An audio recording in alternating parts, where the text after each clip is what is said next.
पाकिस्तान का बैरूनी कर्जा 3 सालों में 26 अरब डॉलर से ज़ायद हो गया।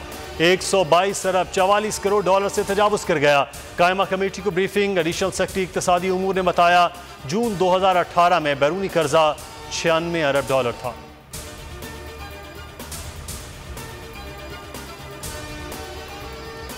रुपए की बेकदरी बरकरार, डॉलर की कीमत आसमान पर। इंटरबैंक के बाद ओपन मार्केट में भी महंगा। अमरीकी करेंसी की कीमत में 60 पैसे का इजाफा। 172 रुपए 20 पैसे की नई बुलंद सतह पर पहुंच गया।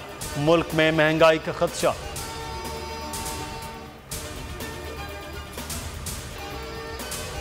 लंदन में शहबाज शरीफ के खिलाफ मनी लॉन्ड्रिंग का कोई केस नहीं था। सलमान शहबाज के 2 अकाउंट्स मुंजमद करने के ऑर्डर थे।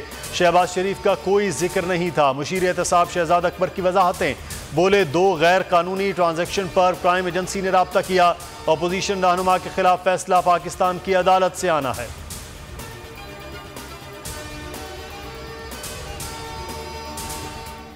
शहबाज शरीफ का मुतल्लिका अकाउंट से कोई ताल्लुक नहीं था। बरी होने की खबर झूठी और बेबुनियाद थी। शहबाज गिल कहते हैं बरतानवी एजेंसी ने हमारी दरख्वास्त पर छानबीन नहीं की। एजेंसी ने पूछा कैसे लोग हैं, जवाब दिया ये फ्रॉडी और चोर हैं। शक की बुनियाद पर सलमान शहबाज के अकाउंट मुंजमद किए। फरूख अभी बोले लुडियाँ न डालें, रसीदें दिखाएं। ट्वीट में लिखा मुलाजमीन के नाम पर 25 अरब के जाली अकाउंट्स खोले गए।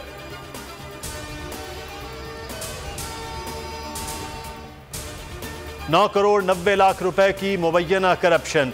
PIA के साबिक MD शाहनवाज रहमान गिरफ्तार। FIA ने डिफेंस से गिरफ्तार किया। इन फ्लाइट एंटरटेनमेंट मंसूबे में करप्शन का इल्जाम है।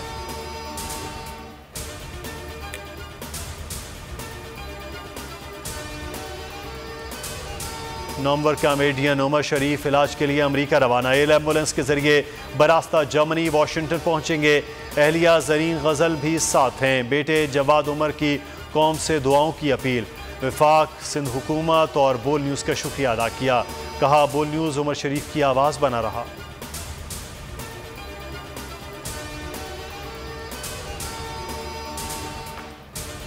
कोरोना का फैलाव रोकने के लिए बड़ा इकदाम। NCOC का 12 साल और जायद उम्र के बच्चों की वैक्सीनेशन शुरू करने का फैसला। वफाकी वजीर असद उमर ने ट्वीट में लिखा वैक्सीनेशन के लिए खुसूसी मुहिम स्कूल्स में चलाई जाएगी।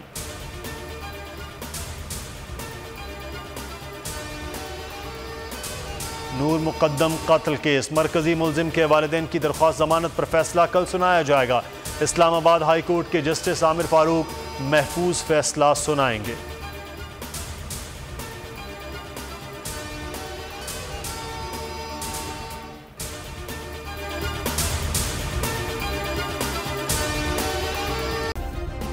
सब्सक्राइब करें और बेल दबाएं ताकि कोई खबर रह न जाए।